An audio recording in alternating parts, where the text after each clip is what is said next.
Thank you so much for joining us this evening. We are so thrilled to welcome John Grisham and J T Ellison in conversation tonight for John's newest book, which is Sooley.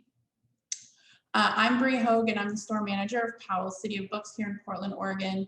You can check out our upcoming lineup of events as well as other things about Powell's at powells.com, also on Twitter, Facebook, and Instagram.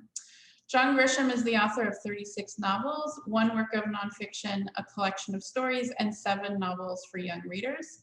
The latest book is Sooley. Gripping and moving, Sooley showcases Grisham's unparalleled storytelling powers in a whole new light and showing him to be at the top of his game. In his first basketball novel, Grisham takes us to a different kind of court. Samuel Sooleymon is a raw young talent with big hoop dreams and even bigger challenges off the court.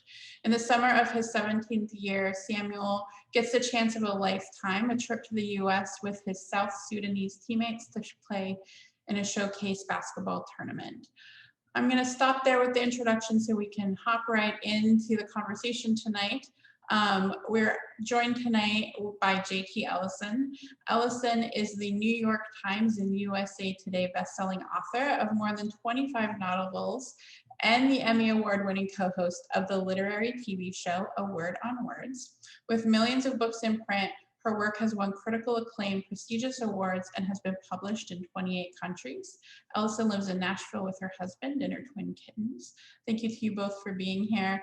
At the end of tonight's event, we will have time for questions from the audience. So if you're watching and you have a question for John or JT, please click on that Q&A button at the bottom of your screen and submit your question there.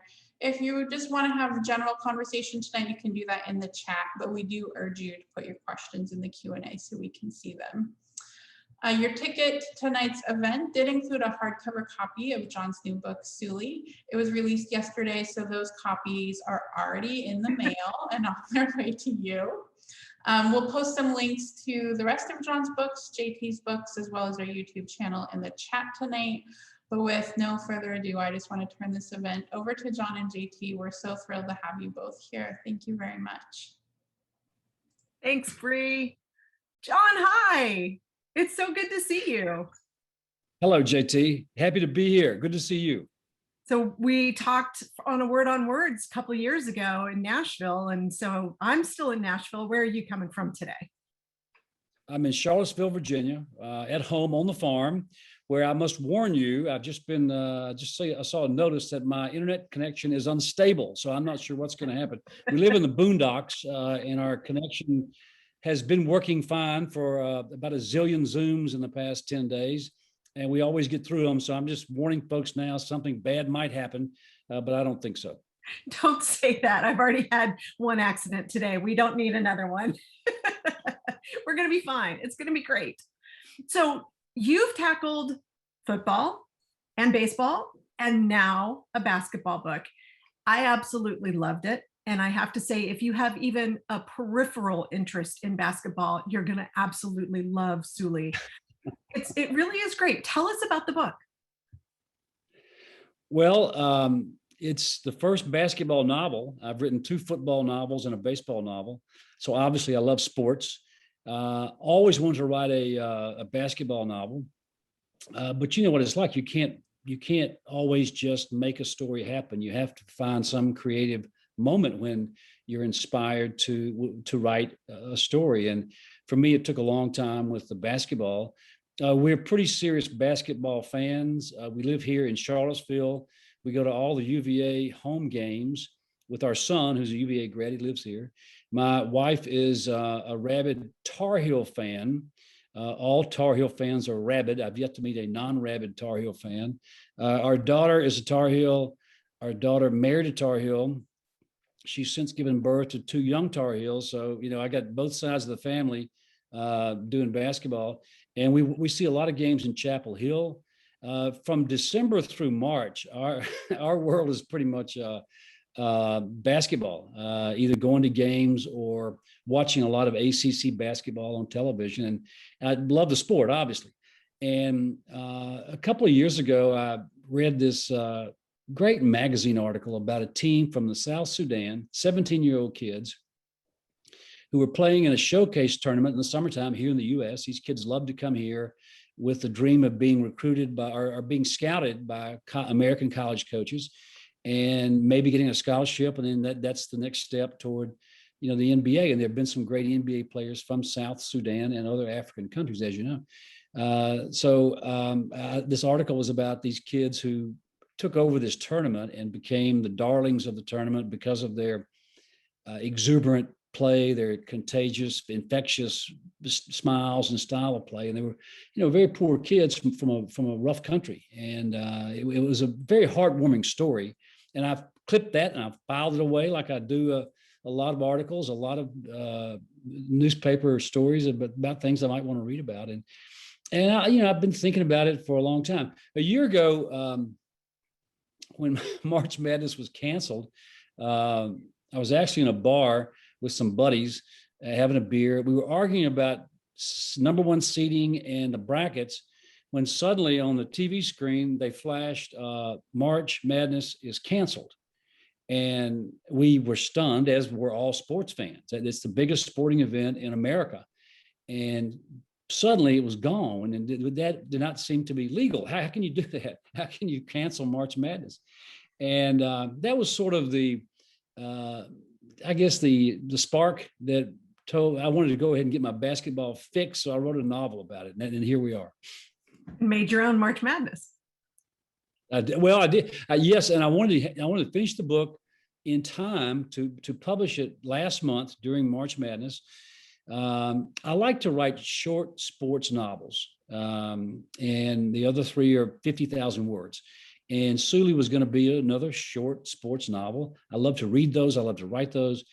And but it kept growing. I couldn't get the story finished in time to publish in March. So here we are in April. And I think it'll be well received. I think it will. I mean, considering especially what just happened in March Madness. I mean, you had to love watching Oral Roberts just blow through everything. That was awesome. You love it. I always love an upset. My brackets are a disaster because I always try to pick the Cinderella team, and you can't do that. I get so frustrated with my buddies because their Final Four are usually the top four seeds, and it never happens that way. Although this year the 1 and 2 seeds played for the title, so I always try to pick a Cinderella, and it never works. There's no way to pick the Cinderella. Nobody could pick Oral Roberts this year to go to the Sweet 16, and that's what makes the tournament great. It is. I was really mad. Our brackets are really, really heavy on the upsets, and somebody actually did pick it, and she won. And I was really mad because it's not fair that you can win on just one upset. I think you should get more points as you go on, not get more points for the upsets. But that's just me. I have not picked a national winner in 20 years. I just, including UVA, 2 years ago when UVA won it all, it was a dream come true for those of us who follow the team closely. And I just never thought they would get that far. I watched them all season long, and they've never been to the final game, been to the Final Four before, but not the final game. And but it's so hard to pick the Cinderellas. We all love them. But they're impossible to pick. Well, you did in this book, and so let's talk a little bit about Sooley, because I love this kid, and he's a kid, right? He's 17 years old. He gets barely picked for this team. He's 6'2". He's not quite tall enough. He's definitely not good enough, but the coach sees something in him.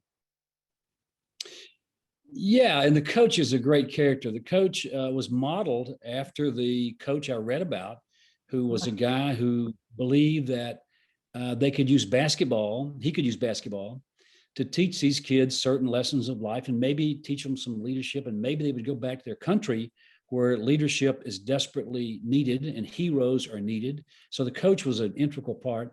The coach saw something that nobody else saw. Sooley was the last kid picked for the showcase team to come to America, which was a dream all in itself. And that's very realistic. And so Sooley arrives in Orlando for a big showcase tournament, playing teams from around the world. And doesn't play much. He doesn't impress any coaches. And then some very tragic things happen back home. which is very realistic in South Sudan. And suddenly, Sooley could not go home. He had no home. And the coach leaned on a buddy from a small school to give Sooley a chance.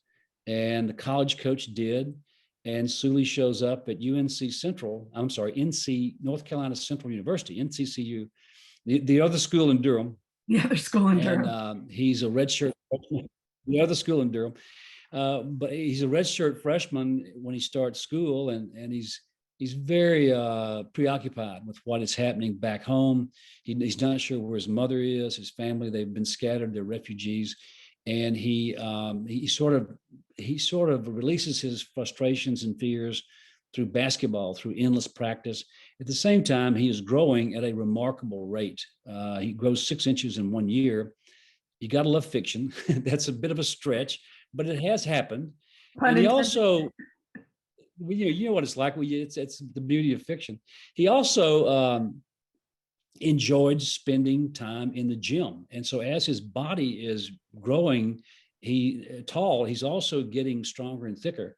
And he becomes this incredible specimen. When the season starts, he's a redshirt. He's on the bench. He's not even dressing out. I don't think. I can't remember. And the team gets off to a terrible start, and they have nothing to lose. So they put Sooley in, and that's when all the fun starts. And what I love about this kid, he's the kid that you want, right? He's got the moral fiber and the character of a man twice his age. He's been through a horrific moment. And, what's he going to do? He can't go home. So he's going to get better because he knows that basketball is going to be the ticket to saving his family and bringing them to the US. And so what does he do every morning? He even skips classes, goes and grinds, and he shoots baskets, and he gets better. I mean, he just gets better. And it's such a great example of just how diligence can really make a difference in somebody's life. One of my favorite moments in the book is once Sooley, he realizes quickly that you can cut classes. Didn't take me long when I was in college. I realized you didn't have to go to class. You didn't want to. And I cut a lot of classes.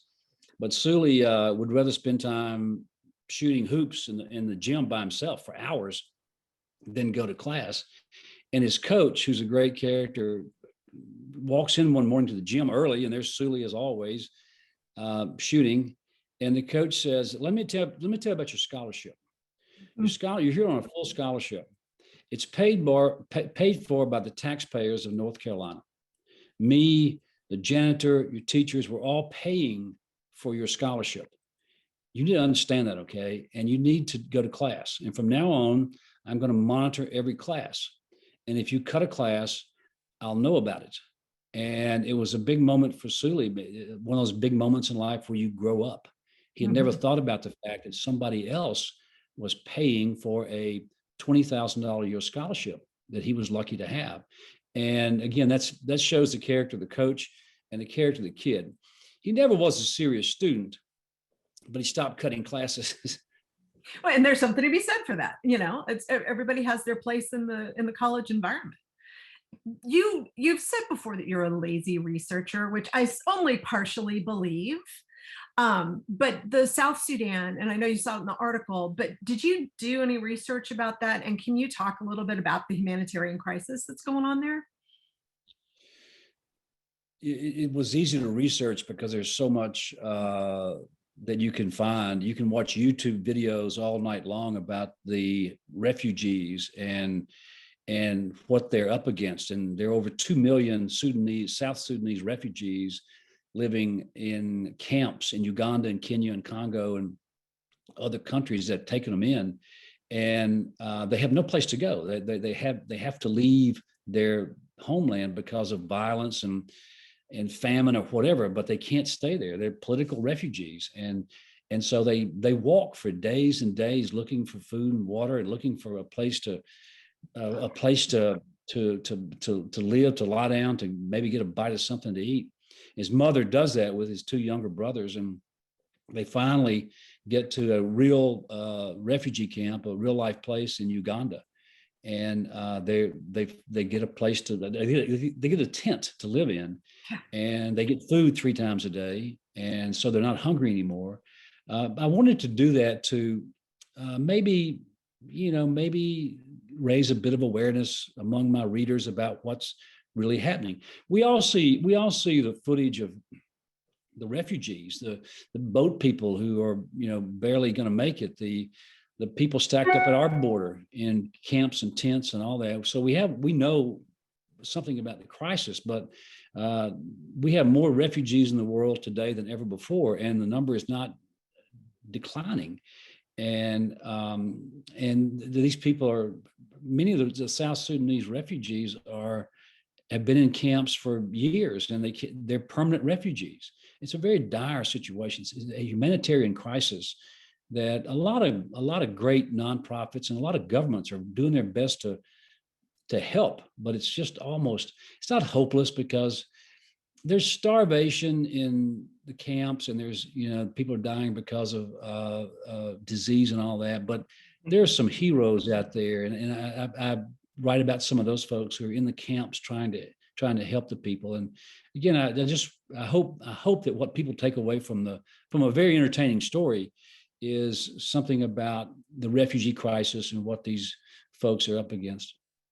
It is. It's an entertaining story, but it's a very poignant story, and it's a very important story. And do you have any charities that you recommend that people, if they want to go look and help, that they can, other than Doctors Beyond Borders? I mean, well, that's the main one. We've been supporting Doctors Without Borders for many years. It's one of the best. Every dime you send to those folks is well spent. And so I kind of featured them as one of the prime nonprofits. They go into the most dangerous places in the world and care for people. And I'm not that big of a person. I couldn't do it. But there are doctors and nurses from around the world who do this. And the International Rescue Committee, we have a strong one here in Charlottesville. They're all over the country, but they bring in refugees and they assimilate them into the culture, and they give them jobs. And the IRC is another great group. I featured them in the novel and mentioned them because we've been supporting them for a number of years. And there's a long list of really great nonprofits who operate around the world. They go in where there's famine, violence, disease, the worst situations in the world. They go in, and oftentimes in dangerous situations, and they still go in to set up hospitals and help people. These people are saints. They are. They absolutely are. Okay, so I have to ask you, do you believe in fate? And do you think that you can escape your fate? Wow. I'm not sure I've ever thought about that question. I believe in luck. We all have luck to get where we are. Fate seems to imply that your position in life was kind of predestined. Mm-hmm. And I'm not sure I buy that. I think that, I guess a lot of people, when they arrive in this world, their futures aren't too bright. And as Americans, we believe that if you work hard and play by the rules, that anybody can get ahead. But I don't know. Do you believe in fate? I do. And what, actually, I believe in karma for sure. But I do think, Sooley seems fated to me. It's, without going into too much of the story, but his life is changed by several people. And, it's that he's escaped this certain horribleness that happens in his village. And is he fated to stay there, or is he fated to go somewhere else? I've been thinking, you made me think. There was a lot of trying to figure this one out on my part. It's like, well, maybe we'll talk about that off camera. Okay. You've really stumped me. I've never really thought about fate, because to me, again, it seems something was predestined a long time ago, and I'm not sure I buy that. We'll talk about it. Yeah, we're going to have this conversation off camera, because there's a whole nother part of the question that I can't bring up because I don't want to give anything away. Right. So I love that you're writing sports books. That just, I absolutely love it. I loved Calico Joe. I'm a big baseball fan. And obviously I'm a basketball fan. I played basketball in school and everything. So this was really fun for me. And it's such a common denominator for all of us. Can you tell us a little bit more about your love of the game, of all the games? I grew up in the suburbs of Memphis, just across the state line in Mississippi. Is a brand new, sprawling suburb. And we moved there when I was 12 years old. And it was a big move up for us, my family, because suddenly we had a house as nice as everybody else's house. And there were kids everywhere. The streets were crawling with kids. And we played games every day in season: football, basketball, baseball. Every driveway had a basketball hoop. And we just grew up always playing ball. In the summertime, we would leave the house in the morning and go to the sandlot and just play ball. Our mothers had no idea. Well, they knew who we were, but they didn't care back then. And we may go home for lunch, we may not. We would then go home for dinner, scrub up, put on our little league uniforms, and go back to the same field for a night game. And then that's when I was very young. And then when I got to high school sports were just huge. Trying to make the freshman team, trying to make the varsity as a sophomore, is there a place for me on the starting five, or that kind of stuff. That was so much a part of our lives as kids. And I just grew up loving those three sports. I played them all in season and didn't play them very well, but I sure enjoyed playing them. And dreamed of, like every kid on my street, dreamed of playing for the Cardinals, or for, the Green Bay Packers, or some, the LA Lakers, or some, Celtics, some great team. And no one ever got close, but still, those are childhood dreams that you never forget, and you cherish them for the rest of your life. And because of that, we just grew up loving sports. Can I show people the jacket cover for your book, your author photo? You can do it. You're the moderator, JT. You can do anything. Oh my God, you're giving me. Okay, so I hope y'all can you see that? The best thing is the caption. The caption, the author in high school, he went unnoticed by college recruiters. It's just, I'm so sorry, but that made me laugh. Well, it's supposed to make you laugh because the career was quite laughable. That was my junior year in high school. We just moved to a brand new high school in the suburbs, and because it was a new school, I could play all three sports and start. And I was a junior in high school, the starting point guard for the South Haven Chargers basketball team, and that team won 1 and lost 24. And we got some bad calls, but the team wasn't very good. Okay, and after that season, the whole team was coming back next year for more of the same. And I just wasn't up to, I didn't want to do it again. So I quit the team. I didn't quit. I waited till the season was over. I didn't play my senior year. I never regretted that. The basketball career, such as it was over. And the team won a bunch of games the next year without me. So I said, this is not my sport. I continued playing baseball. I played baseball for 1 year in junior college. And that was about as far as I could get. Again, big dreams and little talent. So when you were 18, you're saying that was your dream. When you were 18, you wanted to go play ball. I think by 18, I knew basketball was not going to work. Football was not going to work. There was still a hope that baseball might work. So I played for junior college, didn't play much. And, you realize at some point as an athlete that you just don't have it.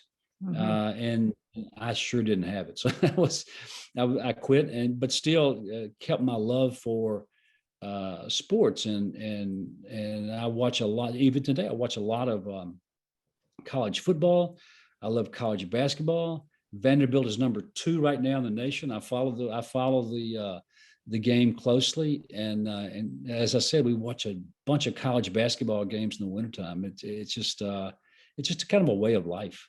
Yeah, I totally get that. Okay, so we know what your dream was at 18, but what's your dream now? You know,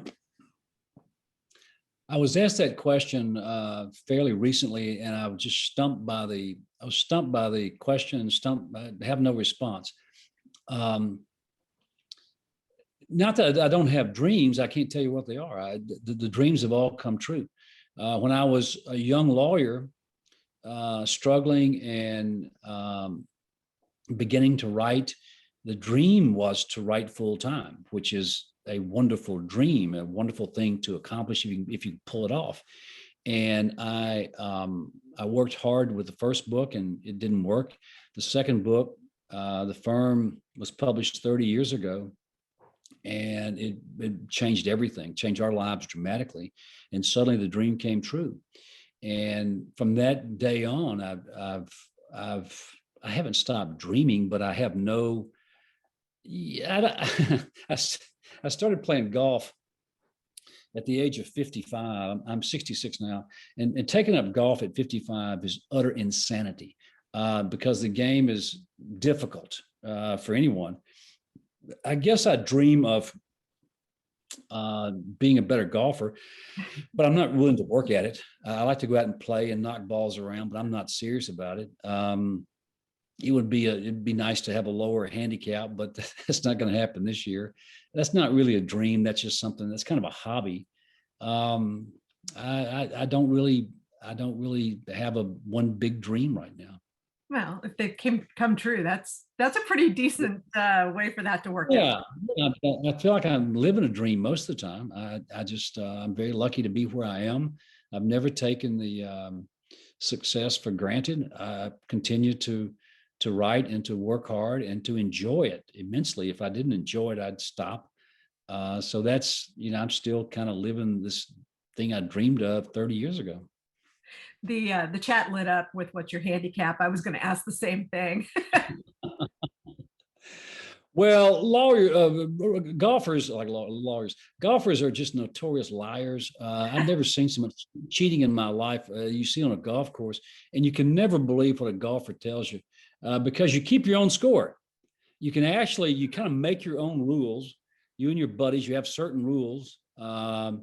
If you hit a bad shot in the water, well, that doesn't count. Hit another one. So you have all these rules. And I learned years ago, don't even think about the score. And so I don't even think about the handicap. My dream is to, I realized years ago, if you can't shoot bogey golf, if you can't shoot a 90, a bogey golf keeps you, around the hole, close somewhere in the game, with a chance of a par, maybe a chance of a birdie, maybe a double bogey. But if you can hang around bogey 90, one stroke over per hole, you can enjoy the game. Mm-hmm. Because if you can shoot 90, then you have a chance of shooting 85, and that's when it gets really fun. So that's kind of a goal. It's been going on for a long time, and I'm close to that. Good. Okay, you and I are going to play one of these days. It's going to be great. Next time you're in Nashville, I'm telling you. So we're running into we're going to have to start switching over to the audience questions, but I've got two more I want you to answer. Most importantly is, what can sports teach writers?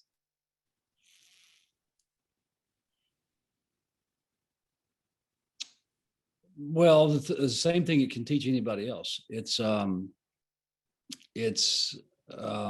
lot of hard work and a lot of practice and a lot of perseverance. There are great stories of people like Michael Jordan being cut from the high school team when he was a sophomore. It may have been easy to quit for him. Those stories are legion about athletes who would not quit. You and I could tell stories about writers who were rejected for years and kept writing and kept submitting and kept stacking up rejections but wouldn't quit. Those are the stories we love. Mm-hmm. And happened to me a little bit. I was, my first book was rejected a number of times. I didn't even think about quitting, although I would probably have quit. I was a lawyer. I was a very busy lawyer, not making any money, but I was in a small town in Mississippi, and town I grew up in.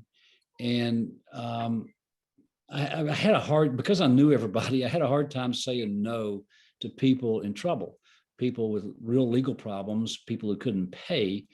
And so I had a lot of people in the office and none of them could pay. So it was not I never made any money practicing law, but I helped a lot of people. And so I realized that probably wasn't going to work out for me. So I wrote the first book, Time to Kill, and I got it published in 1989. The book was a total flop. I mean, it just went nowhere. And I was down about it, but at the same time, it was a tough book to read and a tough book to write. And I told my wife, who's always been, my best friend and my biggest supporter, I said, I'm going to write one more book. And if the second book flops like A Time to Kill, you can forget this little secret hobby. I'm just going to go back to the law office and sue some more people. That's what I'm supposed to be doing. I'm a lawyer. And I hung in there. And there were times when I would put the book down, both books, for a week or two, and get fed up with it. And I used to walk in bookstores. Remember the old Walden bookstores and B. Dalton bookstores? They were in every mall. They were awesome. And they were awesome because there was so much traffic and they were close by. We didn't have a great bookstore in our hometown, but we had a mall. And so those were our bookstores. And I would go in a Walden bookstore and see this big wall of New York Times bestsellers, all the big splashy bestsellers. And I would stop and think, what am I doing? There's no room for me. Who wants to hear what I have to say? Who wants to hear my story? And that was depressing. And I would get down and I'd get back up and get down and get back up. And I kept plugging away. And so, finally I got lucky. It happened for me. I'm not sure it was fate, but it was luck. It happened for me.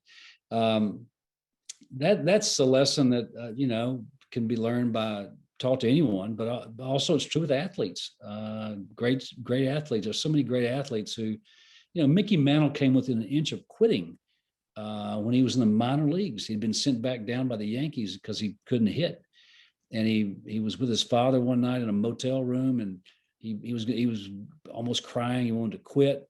He loved his father. He respected his father, and he wanted to quit. He was 21 years old. And, he was fed up with baseball. He couldn't play anymore. Mickey Mantle. And his father, really lit into him and gave him a good old fashioned butt chewing and made him mad. He turned him around. So I love those stories, but that's the lesson is you just can't quit. If you have a dream and you have some talent, you just can't quit. And what about what publishers, publishers are very much stay in your lane. You write over a number of different genres and you try different things. What about the publishers that say, no, you need to write this kind of book over and over and over? How do you get out of that? The only time that's happened was after The Firm came out. My plan, if I had a plan, because I had no idea what I was doing, was to write a book set in Ford County, my native land, small town in Mississippi, like A Time to Kill, and then write a legal thriller like The Firm, then go back to Ford County for another drama there, and then legal thriller. That was my plan. I vaguely can recall that. And I expressed that to my publisher, my editor back then, and the firm was selling like crazy. And he said, they all said, well, let's stick with the legal thrillers for a while and forget about Ford County. Ford County didn't sell, The Firm is selling. So let's go with legal thrillers for a while. And it was great advice. And I did it. And I waited 20 some odd years after A Time to Kill to go back to Ford County in a book called Sycamore Row that came out in 2013, another Jake Brigant's courtroom drama. And when that book came out in 2013, it was long after the movie with Matthew McConaughey, long after all the other movies and a lot of books. We were pleasantly surprised at the sales numbers of Sycamore Row, because we realized Jake has a lot of fans. And so I waited 7 years until last year and published A Time for Mercy with Jake again. And that's where I belong. That's where I want to write. And I'll probably go back there pretty soon. We've actually got a question about that. Are you going to play a large role in the upcoming Jake Brigant show? No. No. Okay, No, that was good. Then let's keep going. I do not get involved in movies. I don't know how to make movies. I don't want to screw something up. We try to sell the film rights to people who know what they're doing, who have good track records. I got really lucky back in those days. The movie of The Firm was directed by Sidney Pollack. Next was A Pelican Brief, 6 months later, by Alan Pakula. And 6 months later, The Client by Joel Schumacher. So those three big movies came out in the span of 12 months. I had those three wonderful directors, and I had nothing to do with them. I didn't get involved in them. And I said, okay, these movies are popular and big. I'm staying away. I have nothing to add to what they're doing. And that was a lesson I learned. Just stay away from it. Okay. So Steve, you heard that. Not happening. I loved The Innocent Man. This is from Anonymous. Love The Innocent Man. Could you talk about your work with the Innocence Project? It was one of those books that has been pivotal to my writing, because that book, published in 2006, took me into the world of wrongful convictions, a place I'd never thought about before. And I realized that there are so many innocent people in prison, and it still bothers me greatly. And I joined the board of the Innocence Project 15 years ago, and that work bleeds into my fiction, because I've written about so many wrongful convictions as major stories or subplots in other novels, to try to show people how wrongful convictions come about. When The Innocent Man was published, a lot of people didn't believe it was nonfiction. They couldn't believe a story that tragic could really be true. And so I've had the question over the years, how do these things happen? How do wrongful convictions happen? And so I've tried to show that in my fiction, how the system breaks down and how an innocent person goes to prison for a crime they had nothing to do with. And that changed the way I think and write. So my books since then have tended to be more issue-oriented, dealing with various areas of criminal injustice and great problems in our system, and trying to attack those or raise awareness of those problems. So The Innocent Man was one of those books that had a huge impact on what I'm writing now. Well, speaking of that, Steve is asking, he says, John, a reader since Time to Kill, have all your novels. Thanks so much for all the great storytelling. Have you toyed with writing a novel around today's events involving police in the Black community? You're such a powerful storyteller. I think it could make a difference. Yes. Yes, the answer is yes. I'm not saying that I will, but I certainly think about it every day. There are so many issues around these shootings that I can't explain the shootings. No one can, but the issues involve mass incarceration, which is a huge problem. We have the highest incarceration rate in the world. This country, we lock up more people than anybody else, and it makes no sense for nonviolent crimes. And also, there are so many other issues that are involved here, including something like cash bail reform. A lot of Black people and brown people know what's going to happen if you go to jail. You're going to get stuck with a big bond, and you can't get out. Maybe for a minor crime or a crime that's nonviolent, and so you're stuck in jail, and you can't bond out. You can't meet your bail. And so when that happens, everything breaks down. Your job, your family, you're presumed to be innocent, okay, but you're stuck in jail. And there's a whole national movement to abolish cash bail. for nonviolent crimes because it is absolutely senseless, but we still do it. And so that leads people to resist arrest or to not want to be arrested. And then bad things happen. So these are very complicated issues that I would like to explore. Yeah, I get my ideas watching the morning news or reading the morning newspaper. There's so many legal issues every day, that we deal with, and so many of them would make really compelling novels.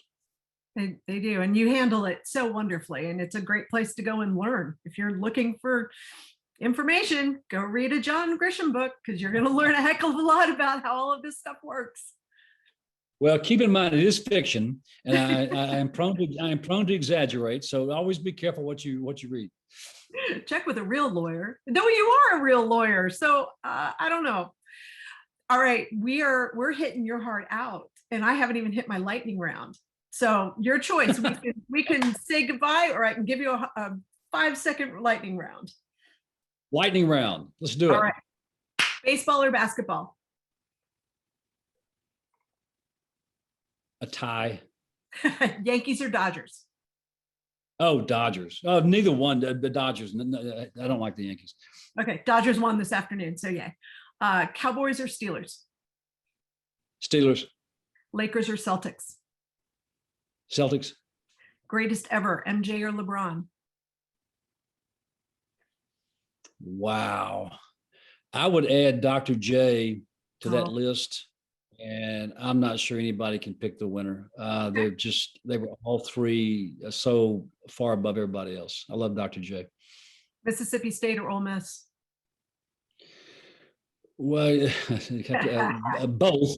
Alma mater. When they play each other, I pull for State. I'm a State fan. Okay. I'm one of the few State fans that pull for Ole Miss when I'm not pulling for State.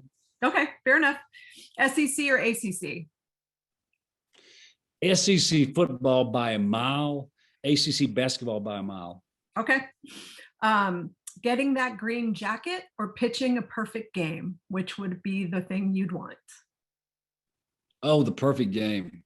Perfect game. I couldn't pitch and I can't play golf, so I'm only dreaming here. Well, there you go. I think we're going to have to wrap on that. John, this has been so wonderful. Thank you for an incredibly thoughtful and enthusiastic, awesome evening. Appreciate it. Thank you, JT. Great job, JT. Thank you so much. Thank you. Thank you both. That was such a perfect way to end the event. I want all of our events to end with those questions or type of questions. I'll send them to you. There you go. Well, we would love to have you both back in the future, so please keep in touch with us. John Grisham's new book is Sooley. Posted some links in the chat right now. You can go to our website, pals.com, to find both JT and John's books. Thank you very much for being here tonight. On behalf of Powell's, have a good night. Thank y'all. Bye-bye. See you, JT. Bye. See you down the road.